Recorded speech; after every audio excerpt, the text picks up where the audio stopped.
Je ne joue pas à des jeux avec toi, mec, genre... Kirkland a tué S. McKinney, 13 ans, Cassania Crawford, 14 ans, ainsi que Mary Jo Newton, 45 ans, et Kimia Rollison, 25 ans.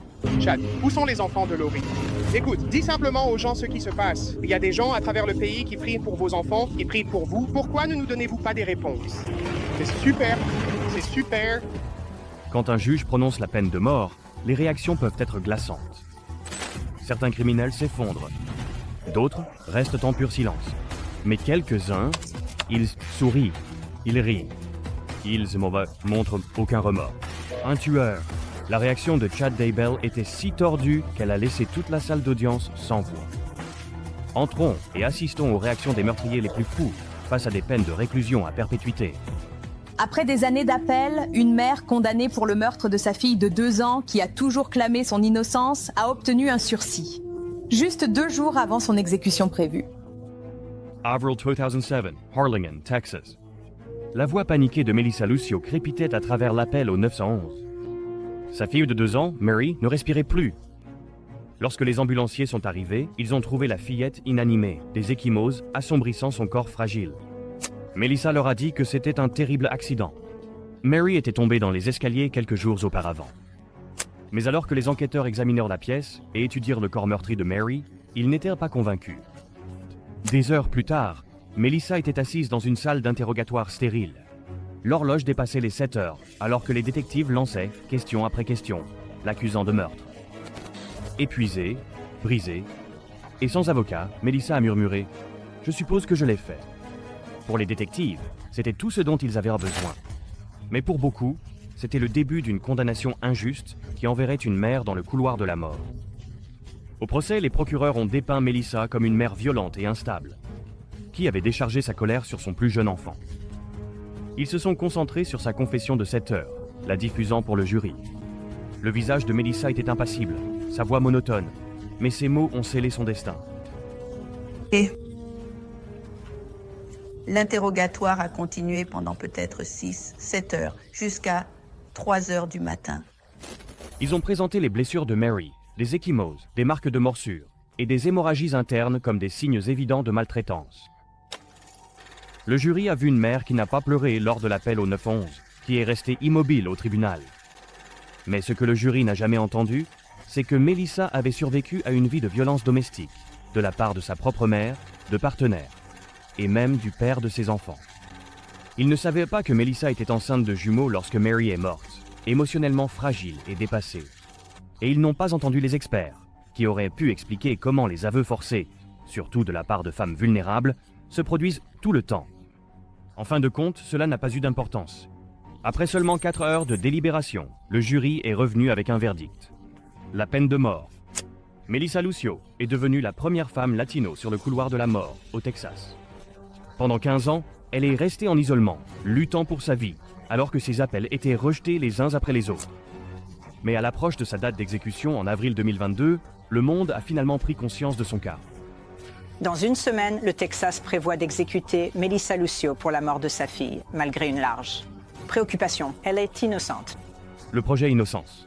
Des célébrités comme Kim Kardashian et même des législateurs bipartites se sont mobilisés pour elle, soulignant la faiblesse des preuves et les défauts flagrants de son procès. La pression a monté. Puis, dans un retournement de situation stupéfiant, seulement 48 heures avant son exécution prévue, la Cour d'appel criminelle du Texas a suspendu l'exécution. La raison? Des preuves cruciales qui avaient été cachées lors de son procès initial.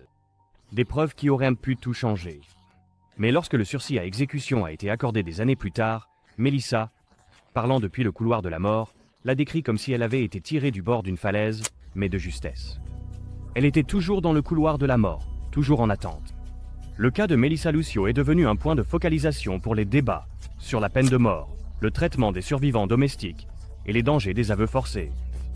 Certains la voient comme une mère qui a échoué à son enfant de la pire des manières. D'autres la voient comme une victime d'un système défaillant qui ignore le contexte, le traumatisme et la vérité. Mais une chose est certaine, sa condamnation à mort n'a pas seulement brisé sa vie, elle a envoyé des ondes de choc à travers le Texas et a forcé le monde à se questionner sur ce à quoi ressemble vraiment la justice. Pour l'instant, elle reste piégée entre la vie et la mort, son sort étant toujours en suspens. Les larmes silencieuses d'une mère ont laissé la salle d'audience divisée, mais dans notre prochain cas, il n'y avait pas de calme. Lorsque ce meurtrier condamné a entendu sa sentence de mort, sa réaction a laissé toute la salle d'audience sous le choc. Vous n'êtes pas... Jouer comme des jeux. Je ne joue pas. Je ne joue pas avec ta vie. Kirkland a tué Esme Kenney, 13 ans, Cassandra Crawford, 14 ans, ainsi que Mary Jo Newton, 45 ans, et Kimia Rollison, 25 ans. C'était une douce soirée de printemps à Cincinnati, en 2006, lorsque Cassandra Crawford, 14 ans, est sortie se promener, sans savoir que ce serait sa dernière. Elle a disparu dans la lumière déclinante, sans témoin, sans avertissement. Quelques jours plus tard, lorsque son corps a été découvert caché dans un terrain boisé, la communauté a été saisie d'horreur. Mais ce n'était pas une tragédie isolée. C'était l'œuvre d'un homme qui se cachait à la vue de tous. Un prédateur qui avait déjà tué auparavant et qui n'en avait pas encore fini. Pendant des années, il a rôdé dans les rues, se fondant dans le décor, tandis que la police peinait à relier la série croissante de décès. Ce n'est qu'à sa dernière erreur que l'ampleur totale des crimes tordus d'Anthony Kirkland a été révélée. Et lorsque le juge a prononcé la peine ultime, sa réaction a laissé toute la salle d'audience stupéfaite. Il a confronté Esme Kenney, 13 ans, alors qu'elle faisait son jogging. Et vous verrez que l'accusé l'a étranglé, a brûlé son corps et a quitté lieu. Le sillage de destruction d'Anthony Kirkland n'a pas commencé avec Cassandra Crawford.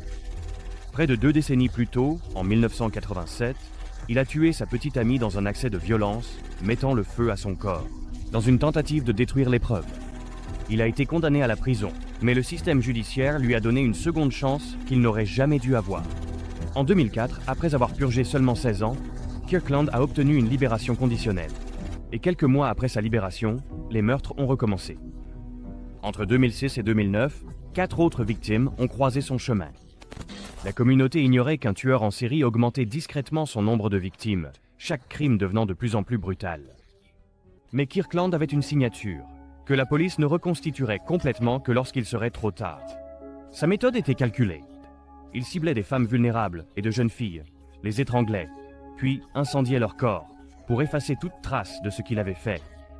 La ville est restée inconsciente du prédateur parmi eux jusqu'à ce que la jeune Esme Kenney, âgée de 13 ans, soit retrouvée morte. Elle était partie faire un jogging un après-midi de printemps en 2009 et n'est jamais rentrée chez elle. Sa disparition a déclenché une recherche frénétique. Quelques heures après le début de la chasse, la police a remarqué un homme rôdant près de la scène du crime, en sueur, échevelé et étrangement calme.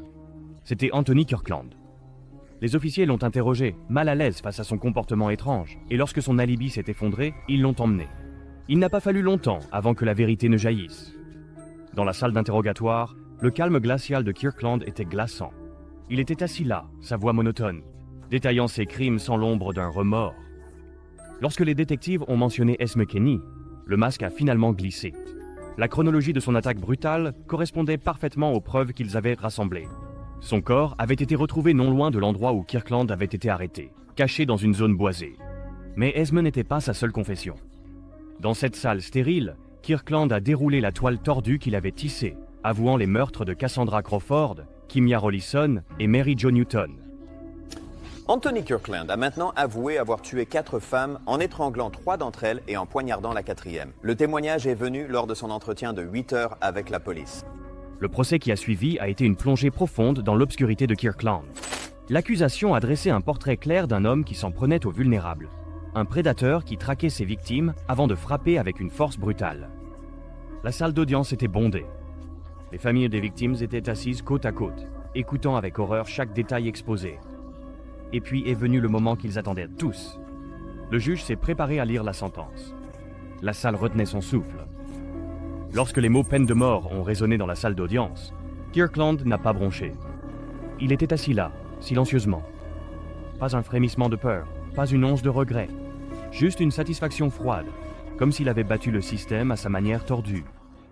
Anthony Kirkland a été condamné à mort pour les meurtres de Cassandra Crawford et Esme Kenney et à la prison à vie sans possibilité de libération conditionnelle pour les meurtres de Kim Rollison et Mary Jo Newton. Je veux que tu meurs lentement, mais cela n'arrivera pas. Ils vont te mettre cette aiguille et tu partiras vite. Mais tu les as torturés, les enfants. Tu as torturé tout le monde. Mais Kirkland n'avait pas fini d'essayer de manipuler le système. En 2016, son équipe juridique a demandé une nouvelle audience de condamnation, arguant que sa défense précédente ne l'avait pas correctement représenté. Cela a forcé les familles des victimes à retourner au tribunal, rouvrant des blessures qu'elles avaient essayé de guérir. Pendant des jours, elles ont enduré les mêmes détails horribles. Kirkland a à peine réagi, observant les procédures avec ce même regard vide. À la fin, le tribunal a confirmé la peine de mort, mais pas avant d'avoir forcé tout le monde à revivre le cauchemar.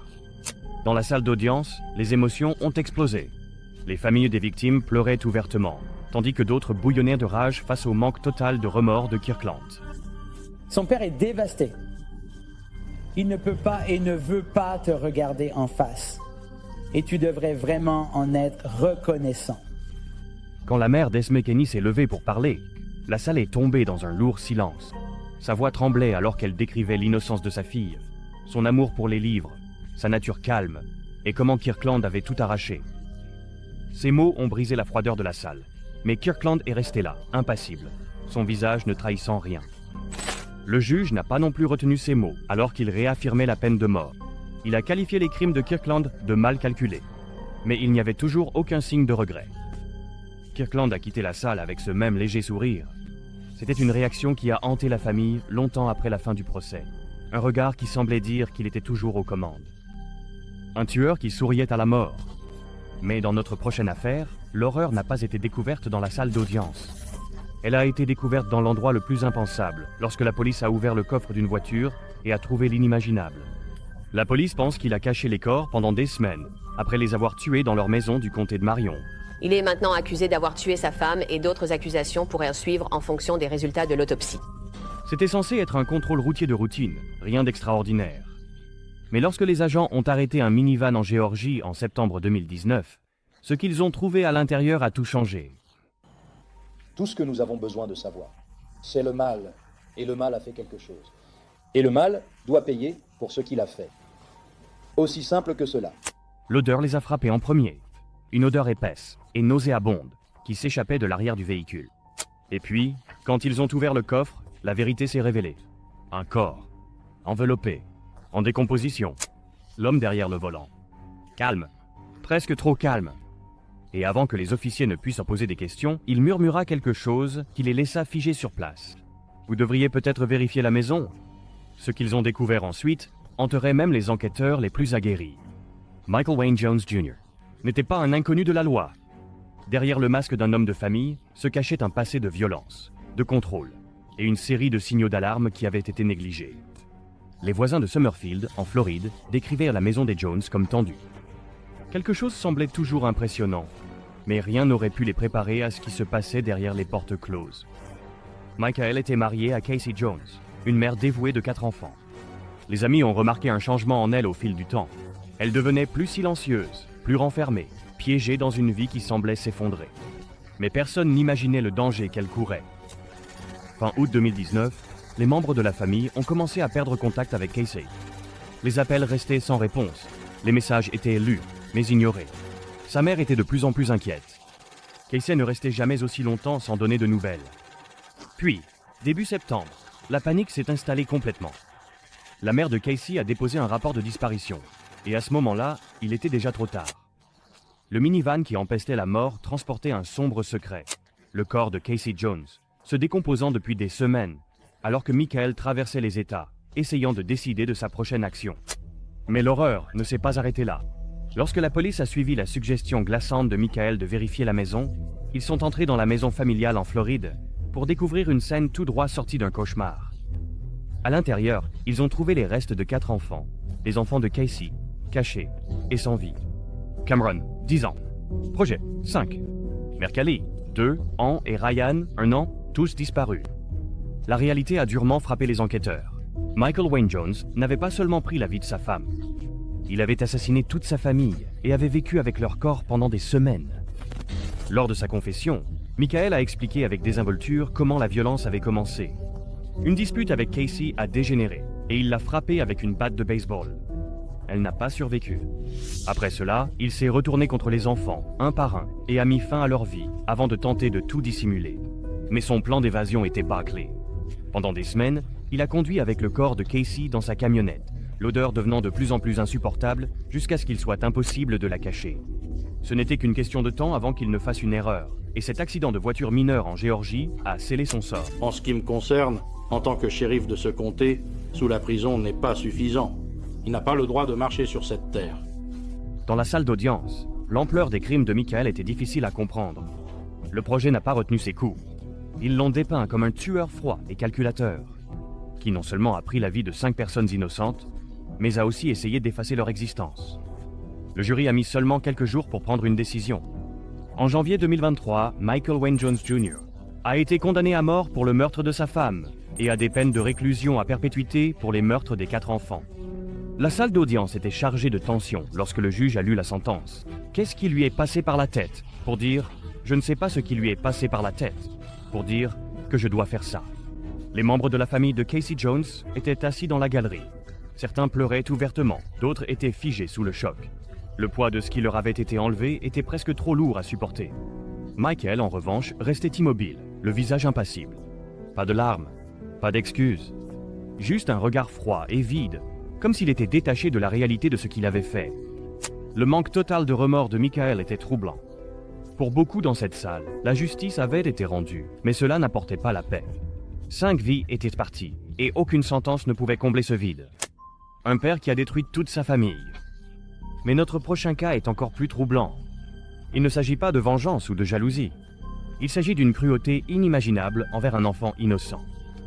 Elle peut changer son histoire autant de fois qu'elle le veut, mais la réalité est qu'elle a participé, elle l'a dirigé. Qui sait si? Je veux dire, elle a fait ce qu'elle a fait et elle savait mieux. Le 24 mai 2013, les secours se sont précipités vers un hôpital à Palmdale, en Californie, transportant le corps fragile d'un garçon de 8 ans. Ses blessures étaient si graves que les médecins avaient du mal à comprendre l'horreur qu'il avait subie. Son nom était Gabriel Fernandez. Derrière des portes closes, sa mère, Pearl Fernandez, et son petit ami, Isauro Aguirre, avaient transformé sa maison en un lieu de tourment. 2 jours plus tôt, il l'avait maltraité si brutalement qu'il avait perdu connaissance. Les luttes de Gabriel n'étaient pas cachées. Pendant 8 mois, des enseignants et d'autres personnes ont exprimé des préoccupations concernant son bien-être aux travailleurs sociaux et aux forces de l'ordre. Éraflures, contusions et autres blessures étaient des signes clairs que quelque chose n'allait pas. Cependant, malgré ces avertissements, les responsables ont échoué à intervenir. Gabriel est resté dans la maison et les défis auxquels il faisait face ont continué. Avant de vivre avec sa mère à Aguirre, Gabriel était pris en charge par son grand-oncle, puis par ses grands-parents. Sa vie a pris un tournant difficile lorsque Pearl a récupéré la garde en 2012. À partir de ce moment-là, il a enduré beaucoup de difficultés, subissant des mauvais traitements constants et étant forcé de faire des choses qu'aucun enfant ne devrait jamais vivre. La nuit, il était forcé de rester dans un petit placard. Sa mère et son petit ami le traitaient méchamment, se moquant souvent de lui et lui causant du tort. Aguirre, en particulier, semblait cibler Gabriel en raison de ses croyances personnelles à propos du garçon. Le 22 mai 2013, la cruauté a atteint son paroxysme lorsque Gabriel a été puni simplement pour ne pas avoir rangé ses jouets. Cette fois, les blessures étaient trop graves. Il est devenu non réactif, et Pearl a finalement appelé le 911. Mon fils ne respire pas. Votre fils, quoi? Il ne respire pas. D'accord. Avez-vous les ambulanciers en route en ce moment? Êtes-vous juste là avec lui? Les ambulanciers l'ont transporté d'urgence à l'hôpital, mais ses blessures étaient trop graves pour guérir. Il a été déclaré en état de mort cérébrale et est malheureusement décédé 2 jours plus tard. Son autopsie a révélé des signes de graves dommages et de négligence, montrant les épreuves qu'il avait endurées pendant longtemps. Pearl Fernandez et Eswaro Aguirre ont été arrêtés le lendemain de l'admission de Gabriel à l'hôpital. Initialement, Pearl a été accusé de mise en danger d'enfant avec circonstances aggravantes. Quant à Aguirre, il a été inculpé de tentative de meurtre. Cependant, lorsque Gabriel est mort, les accusations ont été portées à meurtre au 1er degré avec circonstances spéciales de torture. Au procès, les procureurs ont décrit Aguirre comme étant le mal à l'état pur. Le jury était d'accord, et le juge a déclaré que la conduite était bestiale. Mais cela pourrait être faux, car même les animaux savent comment prendre soin de leurs petits.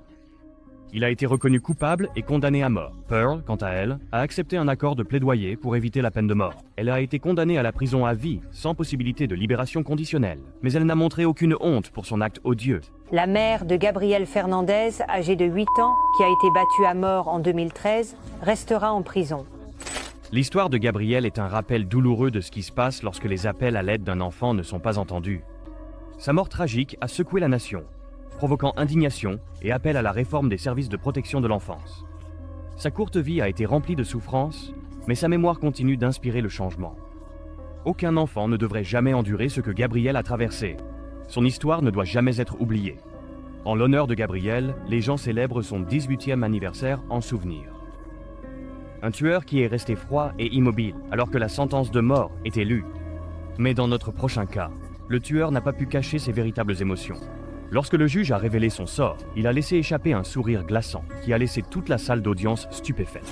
Chad, où sont les enfants de Laurie? Écoutez, dites simplement aux gens ce qui se passe. Il y a des gens à travers le pays qui prient pour vos enfants, qui prient pour vous. Pourquoi ne nous donnez-vous pas des réponses? C'est super. Tout a commencé avec 2 enfants disparus. Tylee Ryan, 16 ans, et son petit frère, JJ. Valo, âgé de seulement 7 ans, semblait avoir disparu sans laisser de traces à la fin de 2019. Leur mère, Lori Vallow, n'a presque pas bronché. Son nouveau mari, Chad Daybell, était encore plus froid, calme, détaché et étrangement silencieux alors que les recherches s'intensifiaient. Mais lorsque les enquêteurs ont creusé plus profondément, ils ont découvert un monde tordu de prophéties apocalyptiques, de croyances sectaires et une obsession sombre pour la fin du monde. Et Chad Daybell? Il n'était pas juste une figure passive en arrière-plan. Il était le cerveau. Chad Daybell n'était pas un criminel typique. En apparence, il était un auteur d'une petite ville de l'Idaho, écrivant des livres sur l'apocalypse et les expériences de mort imminente. Mais sous cette apparence calme et silencieuse, se cachait quelque chose de bien plus sombre. Lors d'une convention de survivalistes, Daybell a été approché par une fan aux cheveux blonds et aux yeux bleus nommée Lori Vallow. Les deux ont sympathisé et ont commencé à avoir une liaison. En 2018, Chad a rencontré Lori Vallow, une femme qui partageait ses croyances sur la fin du monde. Leur connexion a été instantanée, mais à mesure que leur relation s'approfondissait, leur obsession de purifier le monde de ce qu'ils appelaient des esprits sombres s'intensifiait également. Et bientôt, les personnes les plus proches d'eux ont commencé à mourir. En juillet 2019, le mari de Lori, Charles Vallow, a été abattu par son frère, qui a affirmé qu'il s'agissait de légitime défense. Quelques mois plus tard, en octobre 2019, l'épouse de Chad, Tammy Daybell, est morte subitement dans son sommeil. Au début, cela a été attribué à des causes naturelles, mais les enquêteurs allèrent découvrir le contraire par la suite. Avec leur conjoint disparu, Chad et Lori se sont mariés seulement 2 semaines après la mort de Tammy. Mais il y avait un problème plus important. Tylee et JJ. Fin septembre 2019, les 2 enfants avaient disparu. Lori continuait à trouver des excuses. Gigi était en sécurité. Tylee était à l'université. Mais lorsque la police a exigé des preuves que les enfants étaient en vie, Lori et Chad se sont enfuis à Hawaï. La vérité, les enfants avaient disparu depuis des mois. Le 9 juin 2020, tout s'est effondré. Munis d'un mandat de perquisition, les enquêteurs ont fouillé l'arrière-cour de Chad Daybell à Rexburg, Idaho. Les heures passaient, sans rien trouver. Puis, ils ont heurté quelque chose. Sous une fine couche de terre, la police a déterré JJ, le corps de Vallow, enveloppé dans du plastique noir et attaché avec du ruban adhésif. À proximité, ils ont trouvé les restes brûlés et démembrés de Tylee Ryan, cachés dans une tombe peu profonde.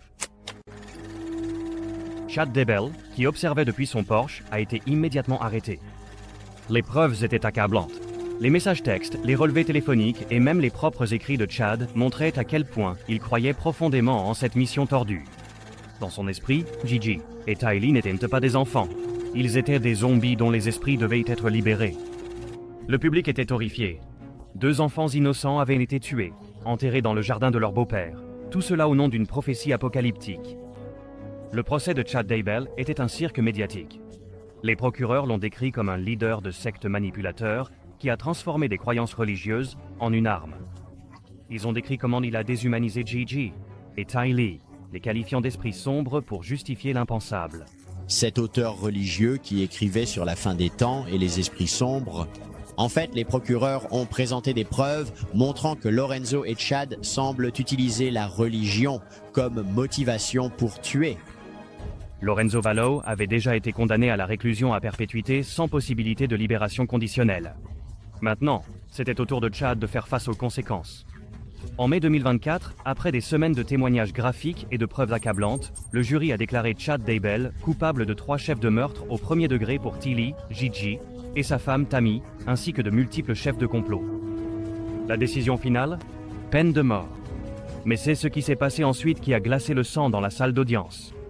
Lorsque le juge a lu la sentence, la salle d'audience était chargée d'émotions. Les membres de la famille des victimes étaient en larmes, certains incapables même de regarder Chad. Mais Chad Daybell, il n'a pas bronché, il n'a pas pleuré. Au lieu de cela, alors que le juge prononçait les mots, condamné à mort, Chad est resté immobile avec une expression froide et vide, comme s'il voyait tout cela comme faisant partie d'un grand plan. Même le juge a marqué une pause, apparemment pris au dépourvu par le calme inquiétant de Chad. Pour les familles, le verdict était une justice, mais cela ne ramènerait jamais JJ ou Tylee. Et alors que Chad Daybell était escorté hors de la salle d'audience, arborant toujours ce sourire inquiétant, il était clair qu'il ne regrettait rien. Ensuite, Steven Lorenzo, un prédateur dont les crimes horrifiants ont laissé une traînée de dévastation. Qu'est-ce qui a conduit à son règne de terreur? Et comment la justice a-t-elle rattrapé son retard avec lui? La peine de mort est rien de moins. Ce qu'il a fait à mon fils avant de le tuer devrait lui être fait. Œil pour œil. Coupé. En 2003, deux jeunes hommes, Jason Galehouse et Michael Walkholtz, ont disparu de la communauté dynamique de Tampa. Leurs familles et amis espéraient qu'ils reviendraient sains et saufs, mais ces espoirs ont été rapidement anéantis lorsque la vérité sur leur sort a été révélée. Jason et Michael ont été vus pour la dernière fois vivants en décembre 2003. Leur disparition soudaine a alarmé leurs proches, mais personne n'aurait pu imaginer l'horreur qu'ils ont endurée. Quelques jours plus tard, le corps de Michael a été retrouvé dans sa voiture sur le parking d'un complexe d'appartements. Jason, cependant, n'a jamais été retrouvé. Les enquêteurs ont appris plus tard qu'il avait été démembré et que ses restes avaient été jetés dans des bennes à ordures, rendant impossible la récupération de son corps. Alors que la police creusait plus profondément dans l'affaire, elle a découvert des détails troublants. Steven Lorenzo utilisait des applications de rencontres et des bars pour rencontrer ses victimes, ciblant souvent ceux qui étaient confiants et sans méfiance. Les enquêteurs ont trouvé des preuves troublantes sur son ordinateur, ainsi que des objets dans sa maison qui ont suscité de sérieuses inquiétudes. Steven Lorenzo et son complice, Scott Schweikert, avaient mis au point un plan pour manipuler et nuire à leurs victimes. Leurs actions ont laissé un impact durable sur la vie de nombreuses personnes et ont choqué toute la communauté. Monsieur Galehouse a été tué. Son corps a été enveloppé et placé sur une remorque dans l'allée de la maison de Monsieur Lorenzo. Scott Schweikert, le complice de Lorenzo, était un homme d'âge moyen de l'Illinois qui partageait les intérêts sadiques de Lorenzo. Il a ensuite coopéré avec les enquêteurs, fournissant des récits détaillés sur la façon dont les deux avaient planifié et exécuté leurs crimes, avec Lorenzo en tête. Le témoignage de Schweikert est devenu la pierre angulaire du dossier de l'accusation, alors qu'il décrivait les événements horrifiants qui avaient eu lieu. Un survivant. Albert Perkins a témoigné de son expérience éprouvante avec Lorenzo. Il a raconté s'être réveillé attaché et incapable d'appeler à l'aide. Malgré la peur qu'il a endurée, Albert a courageusement pris la parole pour partager son histoire, mettant en lumière les actions nuisibles de Lorenzo. Son témoignage a été essentiel pour révéler l'étendue de la cruauté de Lorenzo et faire éclater la vérité. Pendant près de 20 ans, les familles des victimes ont attendu la justice. Puis, en décembre 2022, Steven Lorenzo a finalement avoué ses crimes. Lors d'une audience de détermination de la peine, il a choqué tout le monde en accueillant la peine de mort. Je demande la peine de mort. C'est dans mon meilleur intérêt. En gros, parce que c'est un réconfort. Plus tôt, je pourrais me procurer un nouveau corps et revenir.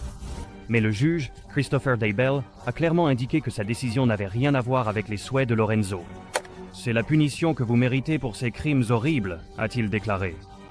La mère de Jason Galehouse, Pam Williams, qui luttait contre un cancer en phase terminale, a confronté Lorenzo au tribunal avec une émotion brute. « J'ai mal au cœur rien qu'à devoir regarder ton visage dégoûtant », lui a-t-elle dit.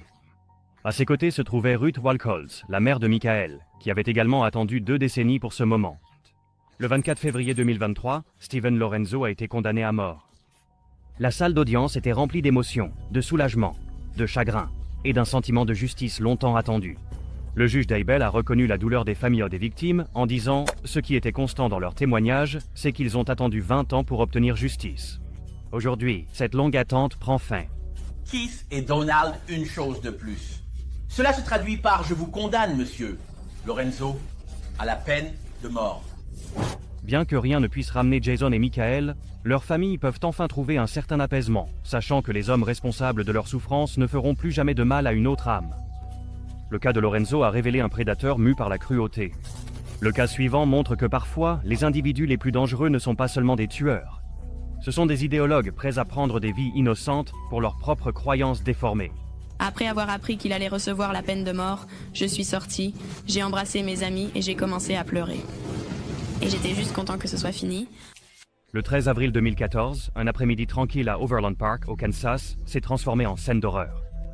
Frazier Glenn Miller Jr., un homme de 80 ans avec une longue histoire de croyances controversées, a tragiquement mené une attaque devant un centre communautaire juif et une maison de retraite voisine. Son attaque a fait 3 morts innocents, dont aucun n'était juif, malgré ses intentions haineuses.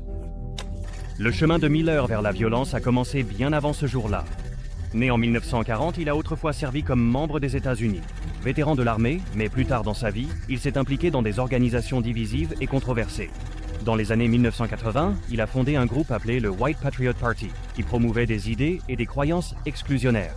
Il a même cherché à obtenir un poste public pour partager ses points de vue extrêmes. Il s'est même présenté à des élections publiques, espérant diffuser ses croyances extrêmes.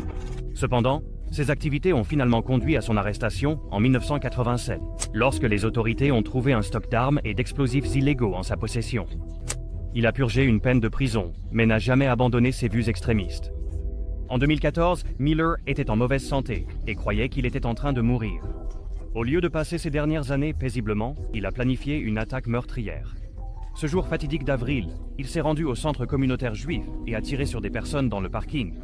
Il s'est ensuite déplacé vers une maison de retraite à proximité, poursuivant son carnage. Ses victimes, William Corporan et son petit-fils de 14 ans, Reed Underwood, étaient là pour une compétition de chant. La troisième victime, Terry Lomano, rendait visite à sa mère. Ils étaient chrétiens, pas juifs. Preuve que la haine de Miller était aussi insensée que son crime. Après son arrestation, Miller n'a montré aucun remords et est apparu au tribunal en fauteuil roulant. Il a crié des slogans haineux et a même essayé de justifier ses actions pendant son procès. Le tribunal l'a reconnu coupable de meurtre capital et de plusieurs autres chefs d'accusation. Un jury du Kansas l'a condamné à mort, une peine qu'il a acceptée ouvertement, affirmant qu'il était fier de ce qu'il a fait et dit « merci ». Miller est resté dans le couloir de la mort jusqu'au 3 mai 2021, lorsqu'il est mort en prison à l'âge de 80 ans. Les responsables ont déclaré que sa mort était due à des causes naturelles. Bien que sa vie se soit terminée derrière les barreaux, la douleur qu'il a causée aux familles des victimes demeure. L'histoire de Frazier Glenn Miller Jr. est un rappel des dangers de la haine et de l'extrémisme. Des vies innocentes ont été perdues à cause de l'idéologie violente d'un homme, mais à la fin, la justice a prévalu, s'assurant que ses actions ne restent pas sans réponse. Notre prochain cas montre que parfois le motif est encore plus glaçant, une cruauté insensée, sans aucune raison. Sa vie intérieure sera bien pire que tout ce qu'il devra affronter dans cette vie. Je n'ai assisté à aucune des audiences du tribunal. Je ne pouvais pas supporter de voir ce que mon petit-fils a enduré avant d'être abattu. Le 11 novembre 2022, Bryce Salter, âgé de 21 ans, a passé sa soirée au Y Bar & Bistro à Kalamazoo, Michigan. Cela devait être juste une autre soirée, mais quand la nuit s'est terminée, Bryce n'est jamais rentré chez lui. Les heures ont passé et sa famille a commencé à s'inquiéter.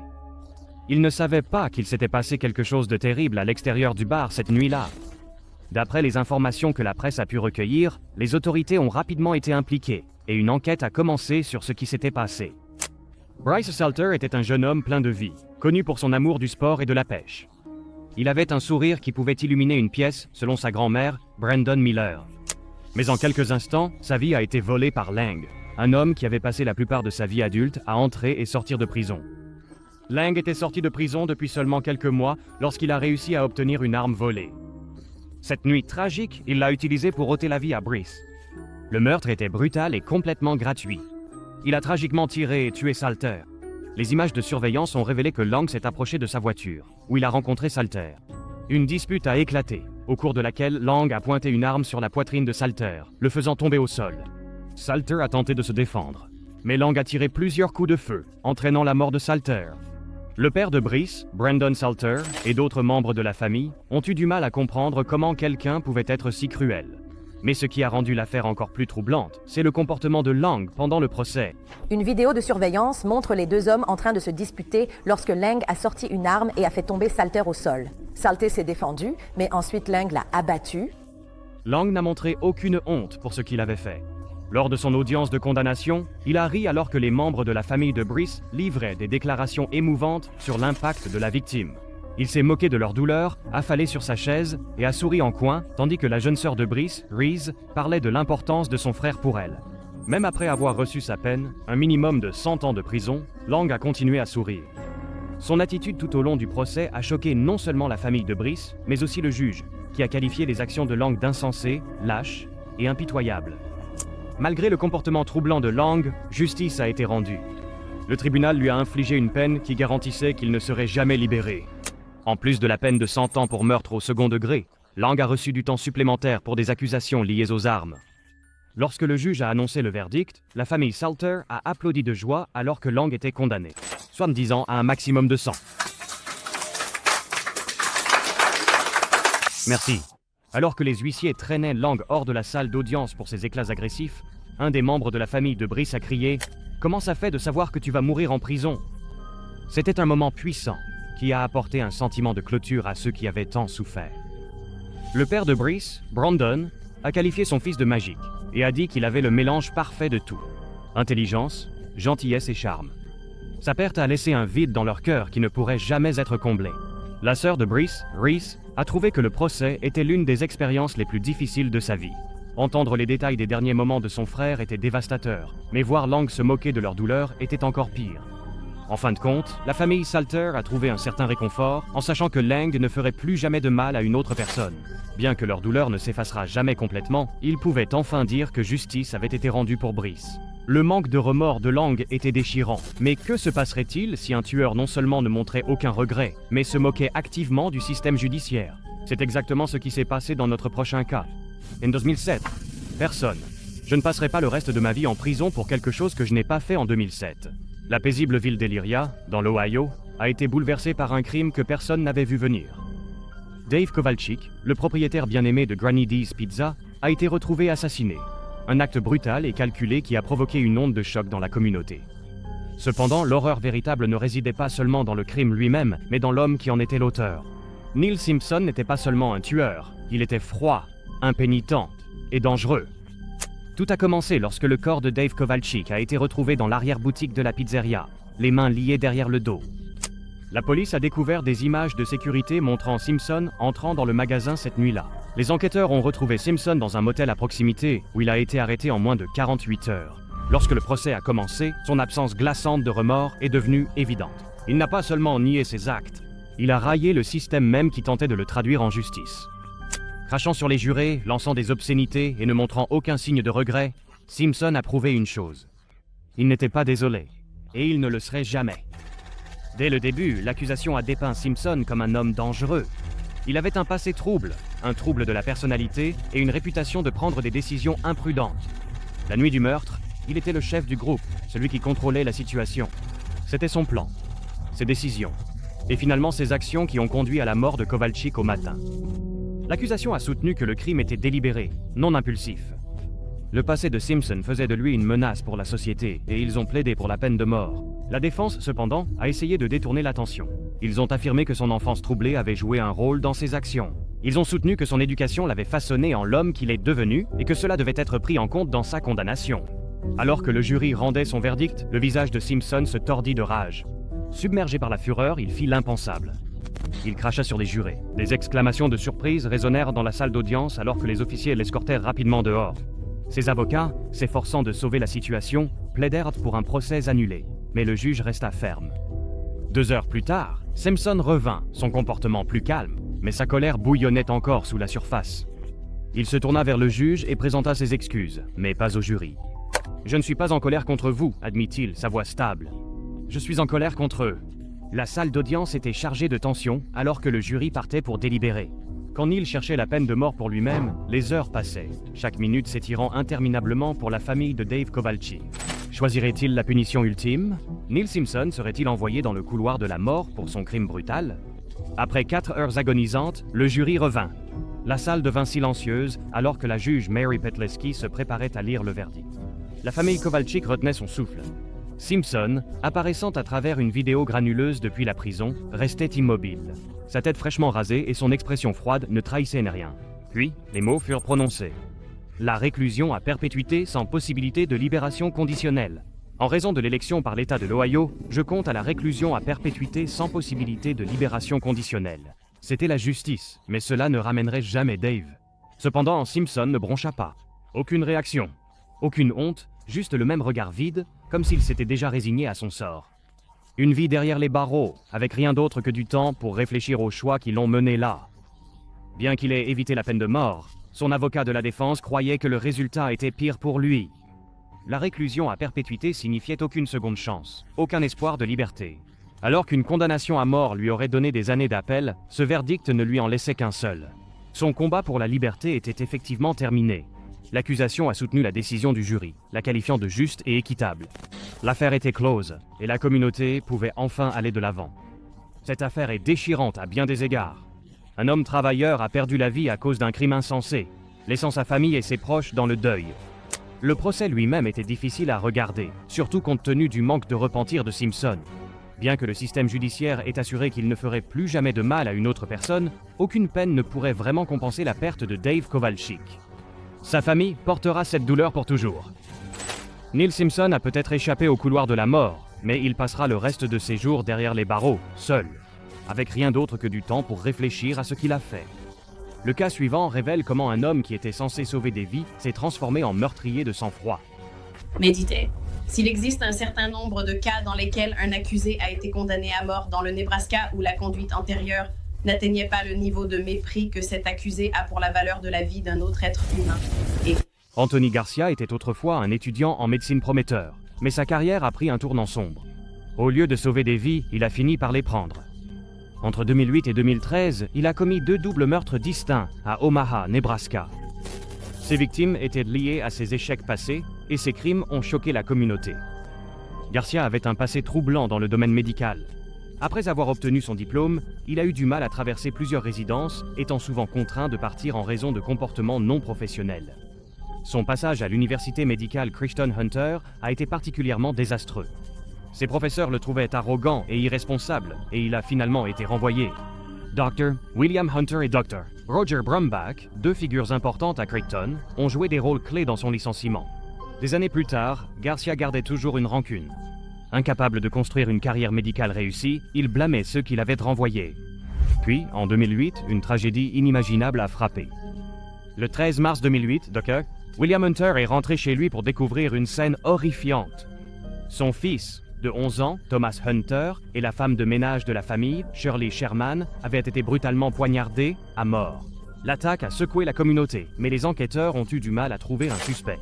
Des témoins avaient vu un homme corpulent dans une Honda argentée près de la maison, mais l'affaire s'est rapidement refroidie. Pendant 5 ans, les familles n'ont eu aucune réponse. Puis en 2013, le tueur a frappé à nouveau. Le 14 mai 2013, le docteur Roger et Mary Brumbach ont été retrouvés assassinés chez eux. Roger avait été abattu à plusieurs reprises et poignardé, tandis que Mary avait été poignardée à mort. Encore une fois, des couteaux de la cuisine des victimes avaient été utilisés. Les enquêteurs ont immédiatement remarqué les similitudes avec les meurtres de 2008. Leurs soupçons se sont renforcés lorsqu'ils ont découvert une tentative d'effraction au domicile du docteur Chandabutra, un autre ancien professeur de Crichton qui avait eu des cours avec Garcia. Il est devenu clair que le tueur ciblait d'anciens collègues.